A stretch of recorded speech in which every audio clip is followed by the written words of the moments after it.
కర్ణాటక ఉడిపిలో AP deputy CM Pawan Kalyan పర్యటించారు.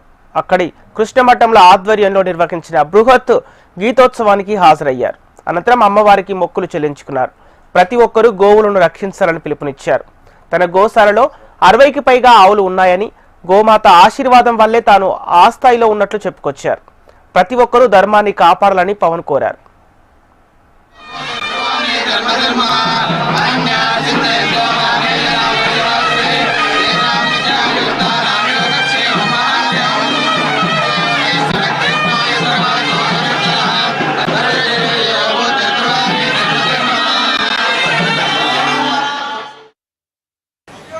ಜಗದೊಡೆಯ ನಾದಂತಹ ಉಡುಪಿಯ ಶ್ರೀಕೃಷ್ಣನ ದಿವ್ಯ ಚರಣಾರವಿಂದಗಳಲ್ಲಿ ಅತ್ಯಂತ ಭಕ್ತಪೂರ್ವಕ ಶಿರಸಾಷ್ಟಾಂಗ ನಮಸ್ಕಾರಗಳನ್ನು ಸಲ್ಲಿಸುತ್ತೆ.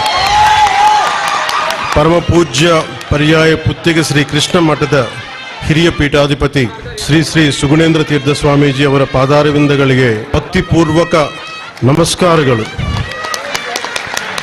ಸುಬ್ರಹ್ಮಣ್ಯ ಮಠದ ಪೀಠಾಧಿಪತಿ ಪರಮ ಪೂಜ್ಯ ಶ್ರೀ ಶ್ರೀ ವಿದ್ಯಾಪ್ರಸನ್ನ ತೀರ್ಥ ಸ್ವಾಮೀಜಿ ಅವರ ಪಾದಗಳಿಗೆ ನಮಸ್ಕರಿಸುತ್ತ ಪರಮ ಪೂಜ್ಯ ಪರ್ಯಾಯ ಪುತ್ತಿಗೆ ಶ್ರೀಕೃಷ್ಣ ಮಠದ ಕೆರೆಯಪಟ್ಟ ಶ್ರೀ ಶ್ರೀ ಸುಶ್ರೀಂದ್ರ ತೀರ್ಥ ಸ್ವಾಮೀಜಿ ಅವರ ಪಾದಗಳಿಗೆ ನಮಸ್ಕರಿಸುತ್ತ ಪೂಜ್ಯ ಶ್ರೀ ಸುಭಗ ಸ್ವಾಮಿ ಮಹಾರಾಜ್ ಉಸ್ತುವಾರಿ ಇಸ್ಕಾನ್ ಮಾಯಾಪುರಿ ಅವರ ಚರಣಗಳಿಗೆ ನಮಸ್ಕರಿಸುತ್ತ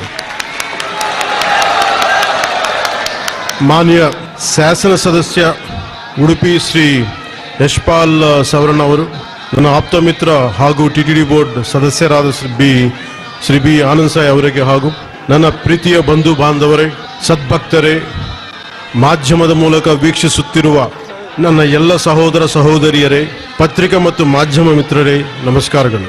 ಮೊದಲಿಗೆ ಕನ್ನಡ ನಾಡಿನ ಜನತೆಯಲ್ಲಿ ವಿನಮ್ರ ಪೂರ್ವಕವಾಗಿ ನಾನು ಮುಂದಿನ ಭಾಷಣವನ್ನು ಆಂಗ್ಲ ಭಾಷೆಯಲ್ಲಿ ನಡೆಸಲು ಅನುಮತಿಯನ್ನು ಕೋರುತ್ತಿದ್ದೇನೆ.